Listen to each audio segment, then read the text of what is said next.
We're recording on the 16th of October 2024, and these are the science and space headlines we're following on Talkin' Science.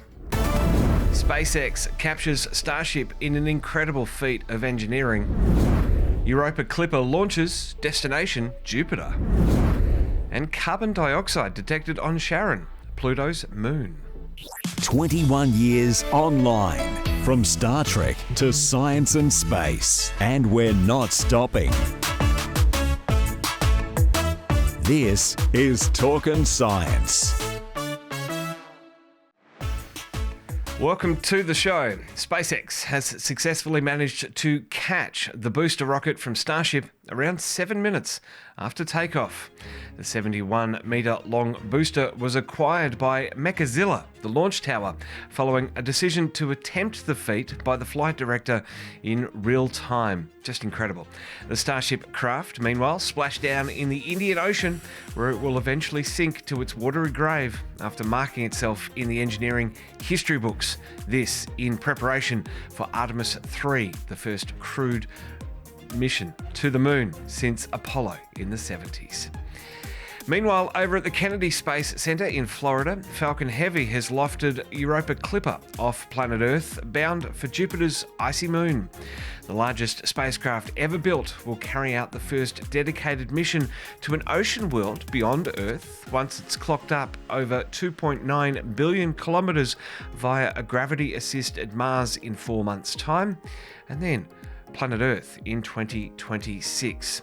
With 49 orbits of Europa planned from 2031, NASA is hoping to unlock the secrets of life potential on other worlds with its 9 scientific instruments, including ice-penetrating radar, cameras, and thermal imaging, on the hunt for warmer ice and any recent water eruptions over the Jovian moon. Astronomers have spotted the biggest pair of black hole jets ever seen, spanning 23 million light-years in total length, equivalent to lighting up 140 Milky Way galaxies back to back. The team analysed radio images from the International LOFAR telescope to study black hole energy flows on the megaparsec scale.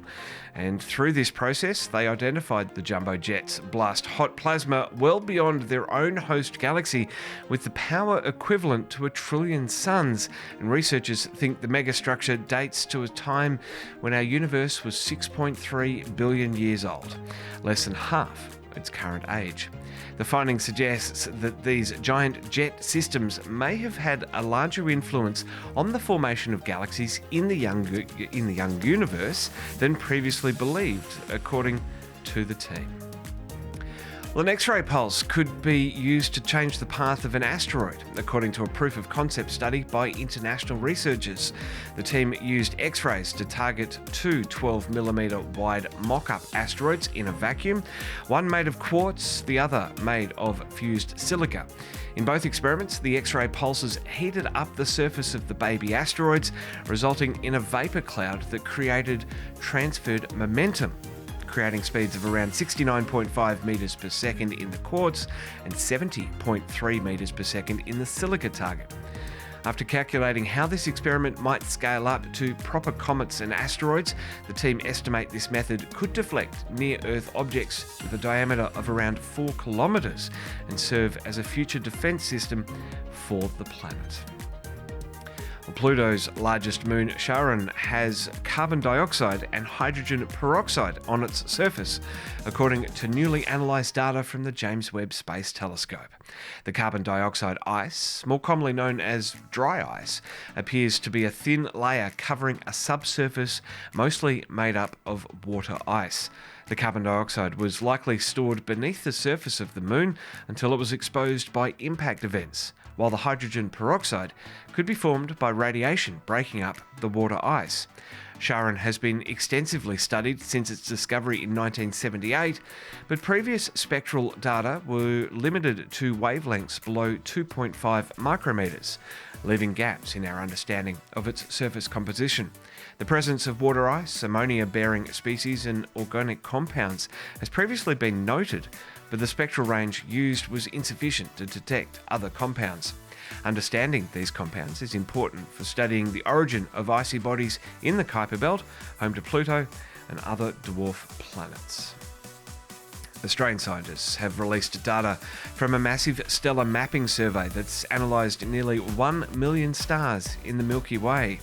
The data will form the basis for decades of research into the origins and development of our galaxy, as well as providing a valuable training set for the next generation of huge artificial intelligence-driven astronomical surveys. The data set, the pinnacle of 10 years' work, was gathered by astronomers from Australia's ARC Centre of Excellence in All-Sky Astrophysics in 3 dimensions. That's the Astro 3D team, using the Anglo-Australian telescope near Coonabarabran in New South Wales, itself celebrating 50 years of operation last month. 1.08 million observations of 920,000 stars over 684 nights were made using the Australian instrument called the High Efficiency and Resolution Multi-Element Spectrograph, or HERMES, which is connected to the AAT.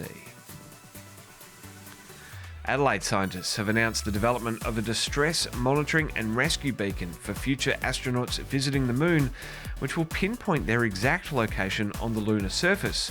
The technology is designed to allow continuous communication between astronauts and Earth. Researchers from Adelaide and the US are designing a satellite constellation that prioritises communication and geolocation on the Moon's surface.